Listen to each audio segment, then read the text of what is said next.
예, 안녕하세요. 오늘은 뭐 설교 길지 않을 것 같습니다. 특별히 좋아하는 친구 한 명 있는데, 예. 오늘 로마서 요즘 말씀 이제 읽고 있는데, 로마서 말씀을 쭉 읽다가 요거는 좀 일요일 날 나눴으면 좋겠다 이런 생각이 들었고요. 역시 로마서는 우리의 죄에 대해서 계속 다루죠. 죄가 뭔가. 그러니까 우리가 완전히 소망이 없는 것에 대해서 계속 다룹니다. 그러니까 완전히 발가벗겨지는 거죠. 아무런 소망이 없어 너희들. 그리고 하나님의 심판과 하나님의 진노에 대해서도 계속 다룹니다. 그러면서 점점 더 하나님의 무조건적인 은혜가 너희 가운데 부어져서 비로소 너희가 구원을 받은 거야. 그런데 로마서에서 빠지지 않고 계속 등장하는 그게 있어요. 율법이 계속 등장합니다. 율법. 계속 율법이 등장합니다. 율법이 왜 이렇게 등장할까? 왜 이렇게 강조할까? 한 번만 딱 언급하고 율법은 이제 그리스도께서 다 이루셨기 때문에 더 이상 언급하지 않고 은혜만 계속 강조하면 될 텐데 로마서는 계속 율법이 1장부터 계속 나와요. 그래서 왜 그럴까 이렇게 좀 생각을 했는데 우리가 잘 알다시피 율법이 없으면은 우리가 죄가 죄된 것을 모르잖아요. 그래서 율법의 조명을 불을 끄지 않고 계속해서 보여주는 게 아닌가. 율법이 우리를 인도하는 그런 초등 학문, 인도하는 예수 그리스도께서 오시기 전까지의 우리를 인도하는 그런 기구로도 기능으로도 사용되지만 여전히 예수님이 율법을 폐하러 온 것이 아니라 율법을 완성하러 왔다 이렇게 또 말씀하셨잖아요. 우리가 예수님이 율법을 다 이루신 거지 율법을 다 치워버려 필요 없어 이게 아니더라는 것을 또 바울도 로마서를 통해서 계속 강조합니다. 그래서 복음을 전할 때도 이렇게 어떨 때는 은혜만 강조할 때가 있어요. 그러니까 죄를 언급할 때가 있지만 죄는 간단하게 언급하고 그리고 근데 은혜만 전하면은 자기가 죄인인 것도 모르는데 자기 죄를 사해준다 그러니까 이게 그 선물이 크게 느껴지지 않는 거예요. 난 지금 죄인이 아닌데 심지어 난 착하게 살고 있고 내가 종교적인 행위를 다 하고 있는데 예수님께서 네 죄를 사한다 그러니까 별로 관심이 없는 거죠. 그런데 이 죄가 얼마큼 무섭고 끔찍한 건지를 오늘 좀 나눠야 되겠다라는 생각이 들더라고요. 로마서 8장에는 정말로 성경 전체 중에서 이렇게 가장 제가 경험할 때 가장 아름답고 가장 놀랍고 가장 다이나믹하고 가장 풍성한 하나님의 은혜가 담겨있는 그 장입니다. 그래서 영적으로 침체했거나 아니면 이렇게 눌리거나 그럴 때 로마서 8장을 한 3번만 읽으면은 금방 회복될 것 같습니다. 정말 놀랍고 신비로운 말씀들이 8장에 많이 기록되어 있는데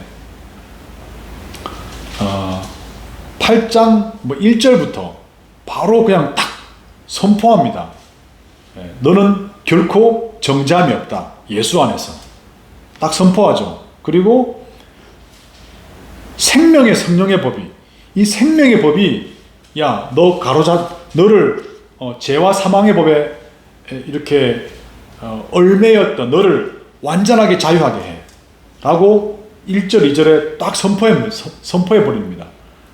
그럼 사실 이게 1절 2절로 그냥 끝나는 거잖아요. 이거 왜 더 어떤 설명이 필요하겠어요? 이렇게 1절 2절에 딱 선포하고 그런데 네가 어떻게 죄와 사망의 법에서 네가 자유하게 됐는지 그거를 3절부터 설명하는 것 같아요. 그냥 된 게 아니야. 네가 죄와 사망의 법에서 해방되었고 자유하게 됐는데 네 얻은 것이 어떻게 됐는지 내가 설명해 줄게 하면서 3절을 설명합니다. 그래서 율법이 육신으로 말미암아 연약하여 할 수 없는 그것을 하나님이 하셨다라고 설명하죠. 그 다음에 왜 어떻게 됐는지. 예. 곧 죄로 말미암아 자기 아들을 죄 있는 육신의 모양으로 보내어 육신의 죄를 정하사 육신을 따르지 않고 그 영을 따라 행하는 우리에게 율법의 요구가 이루어지게 하려 하심이니라. 이 한국어는 이게 연역법이 아니라 귀납법이 많은 것 같아요. 영어는 그 문단의 첫 번째 문장에서 딱 이야기하고 그 다음에 야, 왜 그런지 설명해 줄게. because 하면서 나오는데 한국은 야, 이러저러저러 했기 때문에 결론은 이거야 라고 말하죠. 근데 그 4절에서 말하고 싶은 게 3절 4절에서 말하고 싶은 게 4절 끝부분에 있어요. 예수님이 율법의 요구를 이루었어. 그걸 이룸을 통해서 너를 자유하게 했어. 그걸 말하고 싶은 거예요. 근데 어떻게 율법 요구를 이루었나? 우리가 잘 알죠. 그러니까 하나님은 우리가 잘 알다시피 완전하게 공의로우신 분이에요. 그리고 또 사랑이신 하나님이시죠. 그래서 하나님은 그냥 사랑으로 이렇게 시부죽하게 이렇게 공의의 부분들은 크게 다루지 않고 그냥 언급만 하고 넘어가시는 분이 아니에요. 하나님은 절대로 죄와 타협하지 않으신 분입니다. 그래서 로마서 8장 3절에 하나님은 죄를 정죄했다 라고 되어 있어요. 그 영어 성경을 제가 한번 읽어볼게요. 영어 성경이 좀 더 직설적으로 설명되어 있는데 He condemned sin. 하나님이 죄를 정죄했다.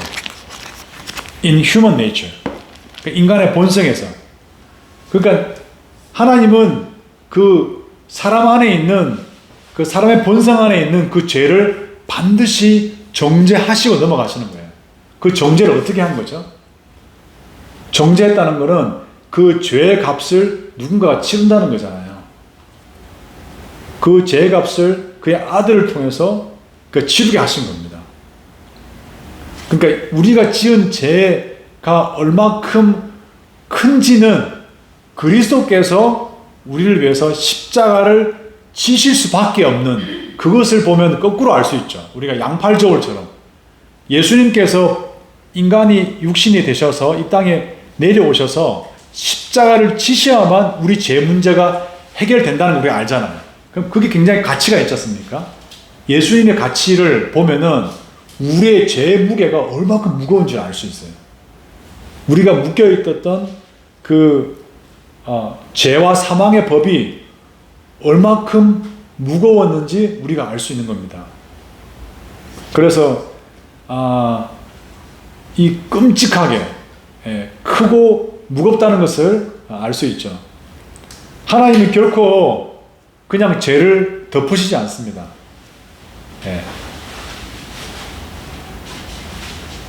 그래서 정말로 참혹하고 단호하게 죄를 정죄하시는 거예요. 우리가 가끔은 우리의 죄의 무게를 잊어버릴 때가 있어요. 그냥 하나님의 은혜, 예수 그리스도를 통한 하나님의 은혜가 너무 크고 가치 있기 때문에 우리의 죄의 무게를 잃어버릴 수가 있는데, 그래서 로마서가 가장 많이 우리의 죄에 대해서 정죄하는 성경책이라고 저는 생각하거든요. 구체적인 죄를 나열할 뿐 아니라 율법이 너희를 완전히 사로잡았어. 사로잡은 게 죄와 사망의 법 안에 갇혀 있는 것. 그것을 계속해서 율법을 통해서 선포하고 있는 거죠. 그래서 결국은 그 8장 4절에 율법의 요구를 완전하게 이루었다. 그래서 오늘 말하고 싶은 게 율법의 요구가 얼마큼 무서운 건지를 나누고 싶은 거예요. 그래서 우리가 복음을 나눌 때에도 우리 안에 있는 그 죄가 얼마나 크고 강력한지, 정말 이거를 없애고 이 죄의 쇠사슬을 끊어보려고 내가 노력해도 절대로 끊을 수 없는 아주 강력한 노예, 죄의 노예 안에 갇혀 있다는 것이 성경이 고발하고 있는 내용입니다. 그래서 사람들은 이거를 쉽게 생각하는 거죠.